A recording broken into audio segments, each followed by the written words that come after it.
All right, today we're going to be talking about section 5.4, division properties of exponents. And this is going to be pretty much, I think, our last set of rules that we're going to be learning, at least for right now. So let's take a look at this question.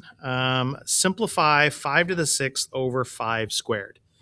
So there's a couple of quick ways of looking at this, and this is the main topic of today, right? So we have a division where we have the same base, and then we have exponents. So how do we handle this? The easiest way to discover this and or get yourself out of trouble if you forget is just, again, think about what this means. So if we look at this problem, it says we have 5 to the 6, which of course is just 1, 2, 3, 4, 5, 6 fives being multiplied together. And on the bottom, we have 5 times 5. All right, well, I know fractions are not anybody's favorite or their strong suit, but we should at least recognize that when you have 5 divided by 5, that's a 1. So the 5 and the 5 can cancel out and become a 1 and a 1. We don't even usually worry about the 1 unless there's no 5s left. And this 5 and this 5 can cancel, leaving us with, again, a 1 and a 1. So ultimately, what ends up happening? On the numerator, I have 5 times 5 times, I have 5 to the 4th. And on the bottom, I just have 1. So I wouldn't usually write that. I would just write the answer is 5 to the 4th. Okay? So what is the shortcut so I don't have to multiply or write all this out? Well, we could have got the answer simply by doing 5 to the, and what did we end up doing? We ended up taking 2 of these 5s away from the 6 that were up there.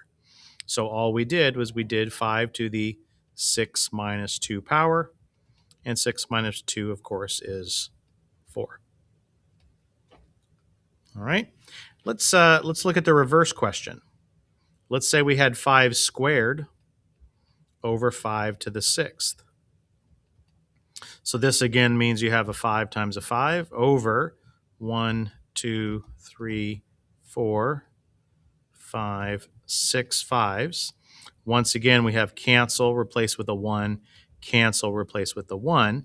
So now I'm left with, again, 5 to the 4th. But where are all those 5s? They're in the denominator. So in this case, all those 1s we canceled out. We kind of need to realize that if we cancel everything out of the numerator, we really do still have a 1 left over. So we have 1 over 5 to the negative 4th. Well, let's test our rule that we kind of used on this last one where we subtract. The answer to this question theoretically would be 5 to the 2 minus 6. Subtract the powers. 2 minus 6, that would be 5 to the negative 4th, which we know says move the 5 to the bottom and have it be to the 4th power, which is exactly what we got. So the subtraction rule seems to work just fine. All right, so that brings us to our property. Dividing powers that have the same base. Once again, for every non-zero number a, so if a is 0, this falls apart. But for every other number, and if the m and the n, if the powers are integers, positive, negative whole numbers, then we can get the answer to a to the m divided by a to the n by simply subtracting the exponents, a to the m minus n power. All right. So let's practice some of these questions. All right. So example number 1, I have a to the 6th over a to the 11th. The rule tells me I can get the answer by doing a to the 6 minus 11 power, which is equal to a to the negative 5th. And I know that means simplify, and I have 1 over a to the 5th. So in answering this question, let's just analyze the C's separately and the D's, and I'm going to follow the rules strictly. So I have C's on top and C's on the bottom. So I'm just going to follow the rule, and I'm going to write C to the negative 1 minus 5th power, subtract the exponents, and then I have D to the 3 minus a negative 4 becomes 3 plus 4.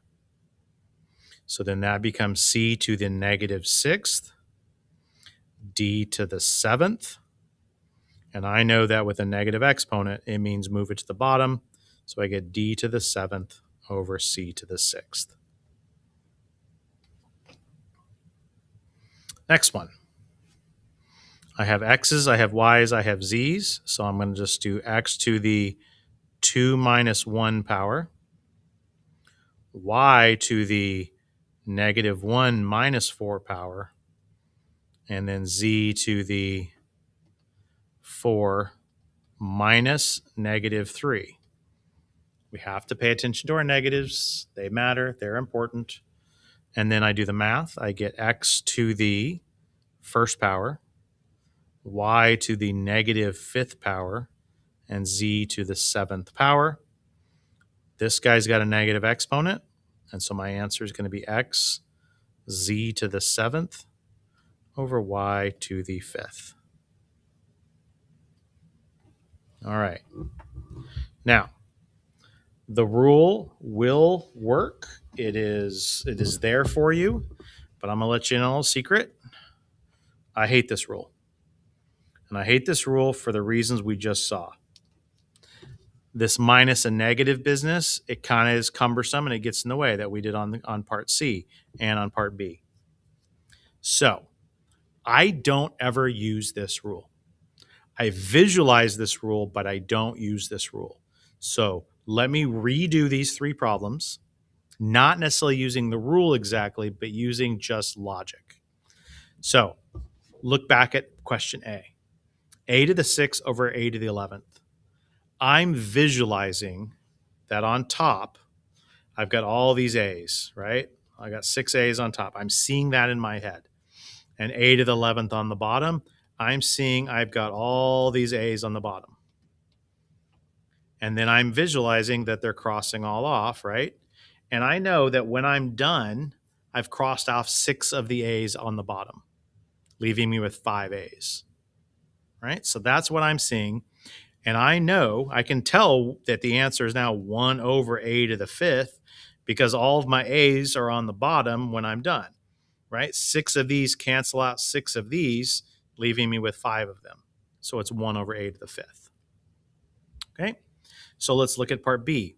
I don't usually do it this way. What I'll do is I look at this and say, oh, you know what? The negative rule tells me to drop that C to the bottom. There's already 5 C's down there, so guess what? I now have 6 C's on the bottom. And the D to the negative 4th tells me, you know what? Those go to the top. There's already 3 up there. 4 more just joined it. So now I've got D to the 7th on top, and I am done. Part C. I see I've got 2 X's on top. I've got 1 X on the bottom. One of those cancels out one of the ones on top. I'm left with 1 on top. I go to my Y's. This is a negative. He's going to the bottom. There's already 4 down there. Now there's 5. Z to the negative 3rd. Those 3 are going to the top. I've already got 4 on top. So now I've got a total of 7 Z's on top. So when I use these rules, whenever I have a division problem like this, I don't think about the subtraction rule. It's there if I need it. It works. I can trust it. My brain thinks it's easier just to visualize moving things around and seeing what happens. So you do what's comfortable for you, but I think most of you will end up sort of doing a version of what I do. All right, let's see what else we're going to do today. All right, next up, what is another way to write the following exponent? So this just says we have x over y to the 3rd power, which means I'm going to multiply it by x over y and multiply by x over y. So that's going to happen 3 times. And I know I multiply straight across. That gives me x to the 3rd over y to the 3rd.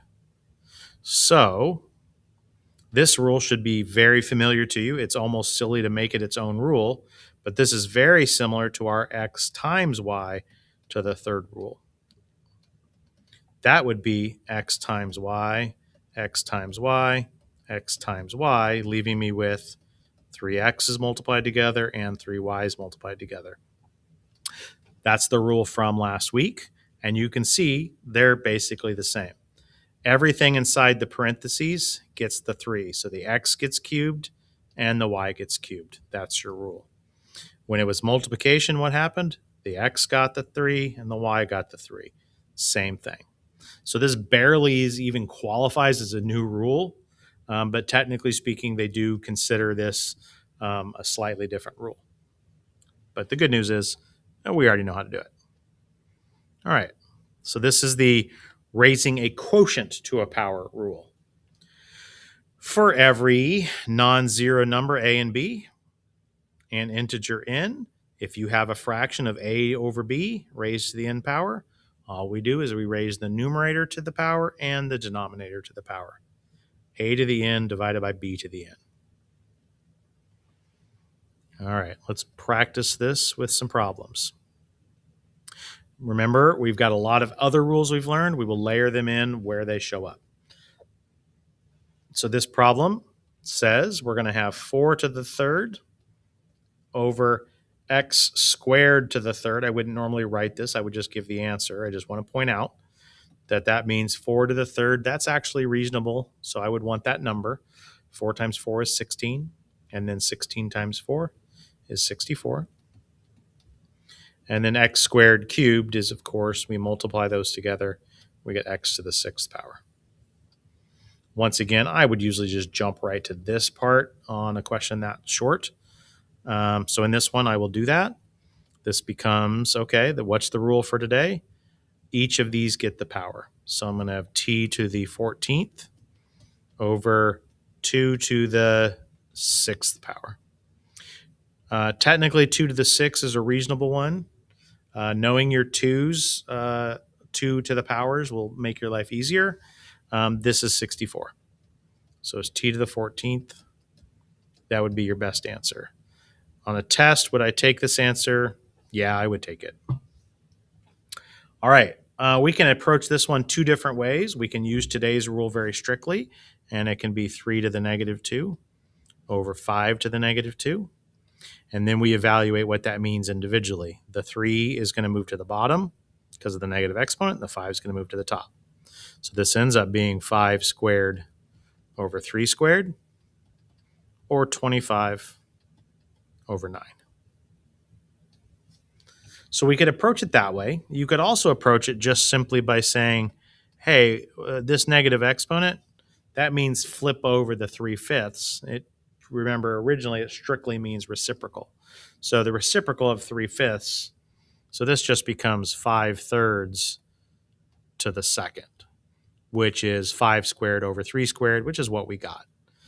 So however you want to approach this problem, it doesn't really matter. Probably most of us are probably going to go ahead and approach it the way I did it here. Give each one the power and then simplify from there. All right, let's see what else we have. I think just 2 more. All right. Once again, this negative should not add any extra complication to the problem, but it kind of does. That negative, when we finally resolve it, has nothing to do with this negative. The only reason we're going to deal with this negative is we're going to think about this power. We're going to talk about the number of the power. Because if I move a negative from the top to the bottom, it's still negative. It doesn't really change anything. What matters is how many negatives we have. And this 4th power tells me I have 4 negatives. So 4 negatives is a positive. So this answer is positive. Not because of the negative and the negative. That has nothing to do with it. This negative right here, my clicker's not working, to the 4th power means that there are 4 negatives. All right, I think I'm making this too complicated for most of you. What do we do here? The answer is going to be positive, and it's going to be 2 to the negative 4th, x to the negative 4th, y to the negative 4th. So everything has a negative power. Everything's going to trade places. They're going to flip. They're going to swap. So that's going to give me y to the 4th on top over 2 to the 4th, x to the 4th. Now, once again, 2 to the 4th is a reasonable size number. Let's go ahead and give us that answer. 2 times 2 is 4, times 2 is 8, times 2 is 16, x to the 4th. Once again, it is a positive answer because I have 4 negatives. All right, let's go over to part E. All right, now there are no negatives. That is not the part of this question, so we're just going to do what it says. Negative power, fourth, goes to everything. 2 to the negative fourth, x to the multiply, positive 12th, over y to the negative 8th. Power raised to a power, we still multiply. Now I just need to clean this up. The 2 to the negative fourth is going to go to the bottom. And 2 to the fourth is 16. And the y to the negative eighth is going to come to the top.